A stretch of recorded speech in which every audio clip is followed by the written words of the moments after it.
क्या होता अगर 1947 में भारत के केवल 2 खंड नहीं बल्कि 500 से अधिक खंड हो जाते?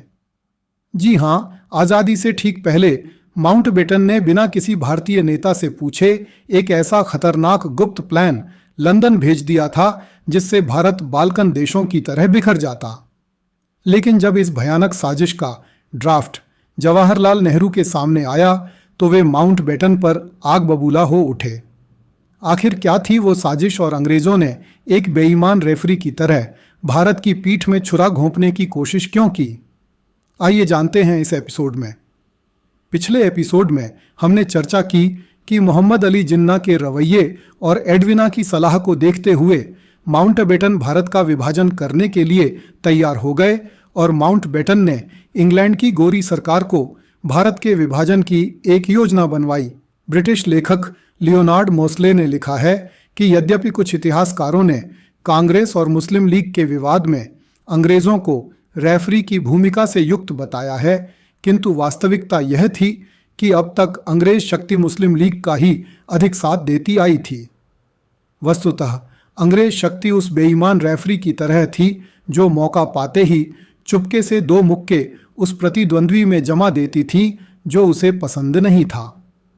अक्सर ये मुक्के कांग्रेस के खिलाफ होते थे क्योंकि कांग्रेस हर हालत में भारत की आज़ादी चाहती थी, जबकि मुस्लिम लीग ने पाकिस्तान की मांग के माध्यम से भारत की आज़ादी का रास्ता अवरुद्ध कर रखा था। भारतीय नेताओं से विचार विमर्श किए बिना माउंटबेटन ने भारत विभाजन की एक योजना तैयार की जिसे माउंटबेटन प्लान कहा जाता है। वायसराय ने मई 1947 के आरंभ में इस योजना को ब्रिटिश सरकार की स्वीकृति के लिए लॉर्ड इसमे के साथ लंदन भिजवा दिया। कुछ लोग इसे इसमे योजना भी कहते हैं। इस योजना में लॉर्ड माउंटबेटन ने प्रस्तावित किया कि भारत को 2 स्वतंत्र देशों के रूप में आज़ादी दी जाएगी, जिसमें से एक भाग पाकिस्तान होगा और दूसरा भारत। पाकिस्तानी क्षेत्रों का निर्धारण अंग्रेजों द्वारा नहीं किया जाएगा, अपितु इसका निर्णय भारतीय स्वयं करेंगे। अंग्रेजों के अधीन 11 ब्रिटिश प्रांतों में से प्रत्येक प्रांत को पाकिस्तान या भारत में मिलने का निर्णय लेने का स्वतंत्र अधिकार होगा। यदि किसी ब्रिटिश प्रांत की जनता चाहे तो वह प्रांत भारत और पाकिस्तान दोनों में से किसी के भी साथ मिलने से इनकार करके अपने प्रदेश को स्वतंत्र देश बना सकेगा। ऐसा करने के पीछे माउंटबेटन का तर्क यह था कि प्रजा पर न तो भारत थोपा जाए और न ही पाकिस्तान। प्रजा अपना निर्णय स्वयं करने के लिए पूर्ण स्वतंत्र रहे।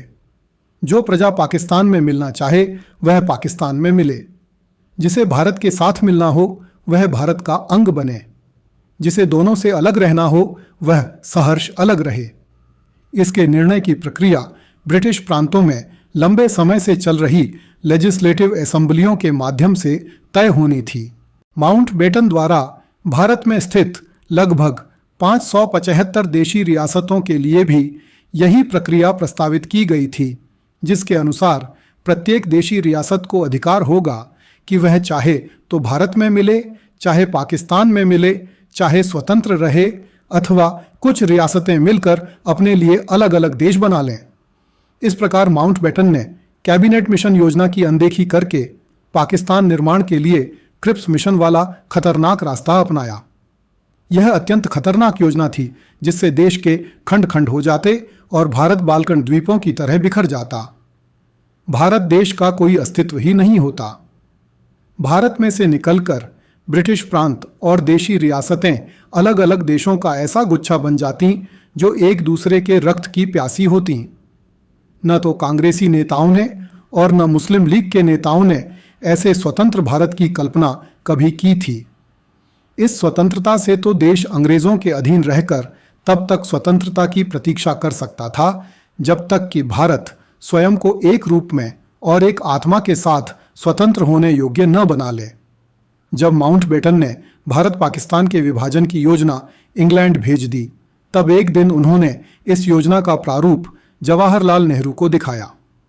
जवाहरलाल नेहरू उस समय तक माउंटबेटन की पत्नी एडविना के गहरे मित्र बन चुके थे। दोनों ही मिलकर सिगरेट पीते थे, साथ साथ यात्राएं करते थे, तथा चाय की चुस्कियों और डिनर के छुरी कांटों के साथ भारत की राजनीति पर घंटों बात करते थे।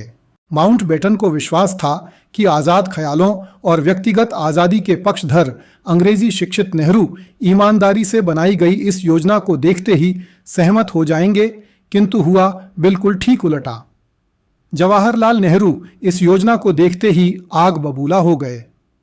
वे अखंड भारत के अंतरिम प्रधानमंत्री थे तथा उनकी आंखों में अब भी अखंड और स्वतंत्र भारत के प्रधानमंत्री की कुर्सी तैर रही थी, जो उन्हें इस योजना के अनुसार तो कभी नहीं मिलने वाली थी। यदि वे इस योजना को स्वीकार कर लेते तो वे संभवतः एक ऐसे देश के प्रधानमंत्री रह जाते जिसका कोई अस्तित्व ही नहीं होना था। इस योजना के आधार पर बनने वाले लगभग 650 देशों में से शायद ही कोई उन्हें प्रधानमंत्री बनाने को तैयार होता। उन्होंने अत्यंत रूखे शब्दों में इस योजना को मानने से अस्वीकार कर दिया। जवाहरलाल का जवाब सुनकर माउंटबेटन को निराशा हुई, किंतु उन्होंने जवाहरलाल से ही कहा कि ठीक है, वे लंदन भेजी जा चुकी योजना को रद्द कर देंगे और शीघ्र ही एक नई योजना तैयार करवाकर जवाहरलाल को दिखाएंगे। अगले एपिसोड में देखिए 2 अंगुलियों से टाइप हुई थी भारत विभाजन की योजना। कृपया इस चैनल को सब्सक्राइब करें तथा वीडियो को लाइक एवं शेयर करें। धन्यवाद। जय हिंद।